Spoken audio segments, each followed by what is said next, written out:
എന്റെ മോനെ ഇന്നലെ പറഞ്ഞ കോമഡി ഇല്ലേ, എന്റെ അമ്മയെ ആലോചിച്ച് ചിരിച്ചിരിച്ച് പണ്ടാറടങ്ങിയുണ്ട്. നീ മിനിഞ്ഞാന്ന് പറഞ്ഞ കോമഡിയോ അവിടെ ഗ്രൗണ്ടിലിരുന്ന് കടാ ഞാൻ ചിരിച്ചിട്ടുണ്ടല്ലോ പണ്ടാറടങ്ങി. ഞാൻ വീട്ടിലെത്തി, അനക്ക് ആരും ചിരിത്താൻ പറ്റുന്നില്ല. കോമഡി എല്ലാം പറഞ്ഞത് ആയിസ് കോമഡി. സഞ്ജു സഞ്ജു അത് സഞ്ജു സഞ്ജു വലിയ മൈൻഡാക്കണ്ട. എനിക്ക് ഈ ചേനെ കണ്ണെടുത്ത കണ്ടൂടാ. എനക്കും അങ്ങനെ തന്നെ.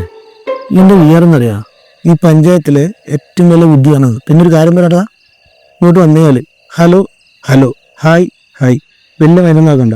അത്രേ ഉള്ളൂ, അത്രേ ഉള്ളൂ. എടാ എന്തല്ല എന്തല്ല എടാ ഇങ്ങനെ അപ്പൂന്റെ കല്യാണത്തിന് വേണ്ടിയിട്ടില്ലല്ലോ. അപ്പൂന്റെ കല്യാണത്തിന് നമ്മളവിടെ ഉണ്ടായിനി, ഇന്നാ ഭാഗത്തൊന്നും കണ്ടില്ല. എടാ ഞാനാ തന്നെ ഉണ്ടേനു. പിന്നല്ലേ എന്തൊരു കോമഡി എന്ന് അറിയുന്നല്ല. എടാ നമ്മള് കിച്ചു ഇന്നലെ വന്നിട്ട് പപ്പടപ്പടം വന്ന സമയത്ത് എന്നോട് ചോദിക്കാ എന്തെങ്കിലും വേണോ. ഞാൻ പറഞ്ഞ് ഒരു പുള്ളു കുഴിവന്നി കേട്ടത്.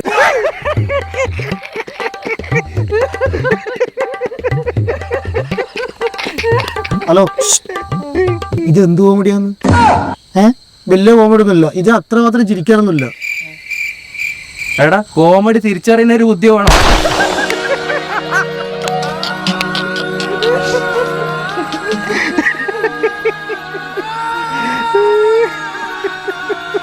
ജീവിതം അങ്ങനെയാണ്. ചില സമയത്ത് നമുക്ക് ആരെങ്കിലും ഊക്കാൻ തോന്നിയാൽ 10 ഇരട്ടി ഊക്ക് തിരിച്ചു കിട്ടും. പക്ഷെ എനിക്ക് മാത്രം എന്ത് ഇങ്ങനെ? തളരരുത് രാമൻകുട്ടി, തളരരുത്.